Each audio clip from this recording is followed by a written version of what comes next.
Han, may kukwento ako sa'yo. Ano yung kwento mo? Di ba yung kapitbahay natin? Oo. Niyaya niya ako. Oo. Pumunta kami sa tinatawag nilang mall.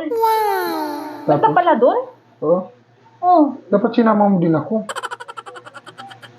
Tapos, pinasakay niya ako sa ano? Ano ba yun? Yung umaandar na hagdanan. Ganun. Hindi ko din alam eh. Alam mo naman tao, bago pa tayo dito. Ano ba yun? Escalator ang tawag doon nila. Ganun ba? Tapos may sinakyan pa kami yung kusang bumubukas yung pinto, parang kwarto. Ha? Malamig ba dun? Oo, lamig. O, Ganda. ganda kaya ako. Ganun ba? Ang tawag naman nila doon sa ano, tumataas ng mabilis eh. Elevator ba yun? Hindi ko nga alam eh. Ako tatanawin mo. Ang gandahan. Tapos? Tapos, may gusto pa akong sakyan isa eh. Ano eh? Yung calculator? Ha? Maganda kaya yun? Di pa rin ako nakasakay nun.